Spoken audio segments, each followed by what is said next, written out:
Okay, folks, here's the situation.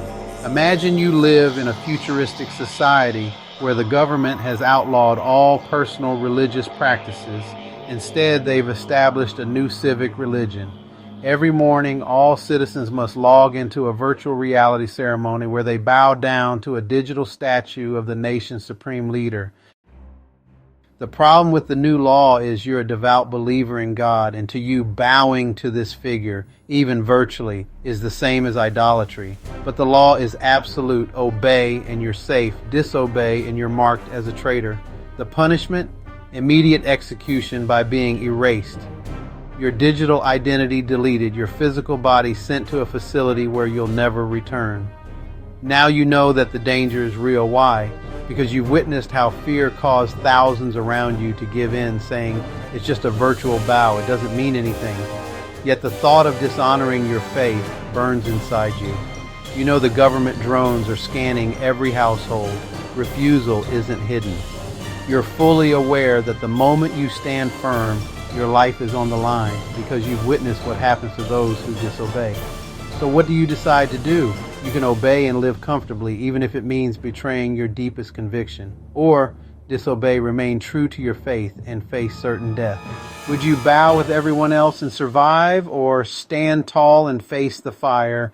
Well, this video seeks to challenge you to ask yourself, what would I do? What would I do if my world caused me to face a scenario where my life or certain death was on the scale? Stay tuned. We're delving into that exact kind of situation. This was the situation Daniel and his friends faced. You see, they lived in Babylon, a land of power and gold, but it was also a land of absolute rule. King Nebuchadnezzar, drunk on power, built a massive golden statue, demanding that every person bow to it as if it were a god. Refuse, and you'd face one fate, a fiery furnace. Stay with us, because three young men chose defiance and walked straight into fire. The king's command echoed across the empire. At the sound of music, all peoples, nations, and languages must fall down and worship the golden image. But among the bowing crowd, three young Hebrews, Shadrach, Meshach, and Abednego, remained standing. They faced an impossible choice: bow and betray their God, or stand tall and burn alive. Wouldn't it have been easier to bow with fingers crossed, to fake it, to survive another day? But life is more than betraying God to gain an extra day of pleasure in this life. Maybe those three boys understood a principle Jesus would teach almost 600 years in the future. Jesus said, "What would it profit a man if he gained the whole world and lose his soul? Or what can a man give in exchange for his soul?" The king was enraged, his face twisted with fury. He ordered the furnace heated 7 times hotter than usual, so hot the very soldiers who stoked it were killed by the flames. The three boys were dragged forward, bound hand and foot. Before the king, they declared with unshakable resolve, "Our God, whom we serve, is able to deliver us. But even if he does not, we will not bow." Sound of chains, roaring fire, soldiers pushing them toward the furnace. The flames were ready to consume them. Death was seconds away. Nebuchadnezzar leaned forward, eyes wide. "Did we not cast 3 men into the fire? But look, I see 4 men walking unharmed, and the 4th looks like the Son of God." Inside the furnace, God himself was present. The fire lost its power. Not a hair was singed, not a garment burned, not even the smell of smoke touched them. When they stepped out, every official of Babylon saw it. The God of Israel had delivered his servants. Why did they risk everything? Why not just pretend? It's because their allegiance was not negotiable. Their faith wasn't about convenience. It was about truth.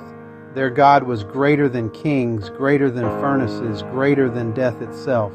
Jesus said, "Do not fear him who can only destroy the body, but fear him who can destroy the body and the soul in hell." So you see, they didn't obey out of rebellion. No, they obeyed out of loyalty and reverence to Almighty God. And they believed faithfully honoring God is better, even if it meant burning alive.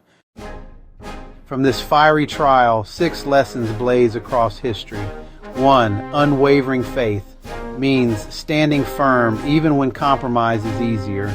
2. God is always present in the midst of your trials. He even walks with you in the fire. 3. God's sovereignty. Even King Nebuchadnezzar had to bow before him. 4. Faith can be your testimonial witness. The courage of those young boys became a testimony for nations. 5. Obedience first to God. Laws that humans make will never outweigh divine command. And finally, true faith will trust in God regardless of outcome. The Hebrew boy said, "But even if he does not, we will not bow to your statute." In the end, fire could not destroy them because their faith burned brighter than any furnace. Okay, so if you enjoy delving into Bible-related videos, check out my channel at Let Us Break Bread Together. And now you know what to do. Smash the like button and jam that subscribe. We out.